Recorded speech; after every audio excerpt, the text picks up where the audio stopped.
Okay, in this video we're going to cover calorimetry. Calorimetry is our experimental method for determining enthalpy of reaction.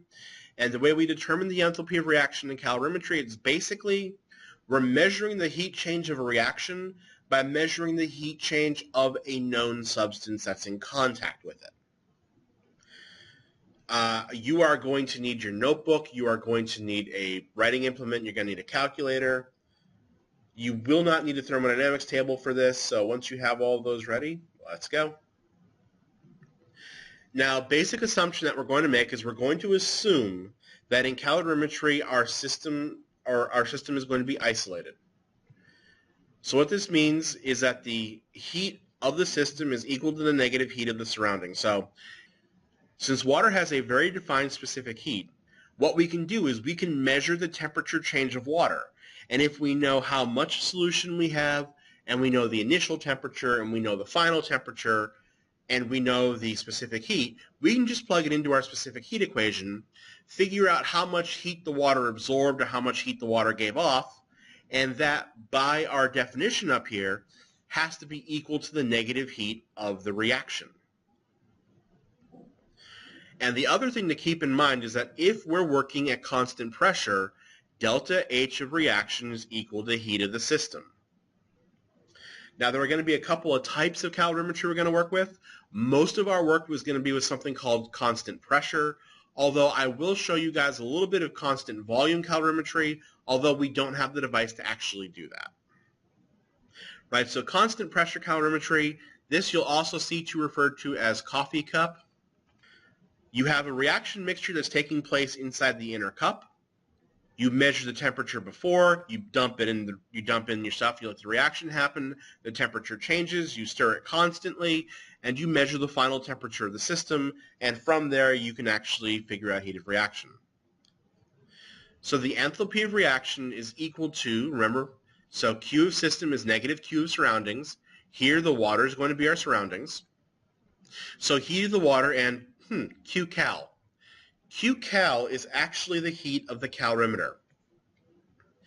Even though these two coffee cups provide very good insulation, the coffee cups and the styrofoam disc and the thermometer, they're going to absorb some of that heat of the reaction. So we have to account for that by measuring the specific heat of the calorimeter. Right, so heat absorbed by the calorimeter is equal to heat capacity of the calorimeter, which is in joules per degree Celsius, times change in temperature. Now, as we do this in lab, we'll go over exactly how to calculate heat capacity of the calorimeter. One thing to keep in mind, whenever you get a calorimetry problem on an exam or on a quiz, usually we're going to assume that the heat capacity of the calorimeter is 0, just to make your life a little bit easier. In the lab, it's not, but on tests, it probably will be 0. Now, one very important thing when you're using your SM delta T equation to find the heat change of water. If the reaction is an aqueous solution, use the mass of the solution, so solute plus solvent. Do not just use the mass of water. If you're just dropping a block into water, which we'll do a few of those, then by all means use the mass of the water because the block itself isn't dissolving. Right, so just figure out which equations you need to use. Most of the time it'll be SM delta T. Sometimes, especially if we're working with phase changes, so if we have ice, for example, you may need to do a heat of formation times mass to get that heat value as well. All right, so we'll do an example of this. So take a couple of minutes, try to get me a numerical answer to this, and then once you get something, pick the video back up. Okay, so if we actually first start off by defining some terms. So first thing we need to know, so we know that delta H of reaction is equal to negative Q of the solution, right? Because this forms a solution. And Q of solution, so we're going to say negative here, is SM delta T. Now, most times when you work with this, the specific heat of the solution will be the same as the specific heat of water. Okay, so keep that in mind. And actually, I'm going to switch over to a blank slide just so that I have a little bit more room to do some math here. So we said that delta H of reaction is negative Q of solution, which is equal to negative SM delta T. Right, so our specific heat of solution, if you're not told, use the specific heat of water. So this is negative, then 4.184 joules per gram degree Celsius times the mass. Now again, the important thing here is that we're using the mass of the solution. So the mass of the solution is the 175 grams of water plus the 9.8 grams of sulfuric acid. Right, so this is mass of solution. And temperature change of solution is T final minus T initial. Right, so 19.8 degrees Celsius, and I'll put in grams here just so I can get units, minus 10.0 degrees Celsius. Right, so our grams are going to cancel out, our degrees Celsius are going to cancel out. The only unit we have left is joules. We plug all of this in, and we get a value of negative 7,577 joules. So that's delta H of reaction. Now notice though, I said in kilojoules per mole of substance. Right, so we have to do some conversions here. So that's kilojoules per mole of substance. Now we actually used 9.8 grams of H2SO4, so I'm going to write that down here. And we'll just do some conversions. Right, H2SO4, I'm not going to be particularly accurate here, so I'll just say 98 grams per 1 mole. Right, molar mass of sulfuric acid. And then convert kilojoules to joules. 1 kilojoule is 1,000 joules.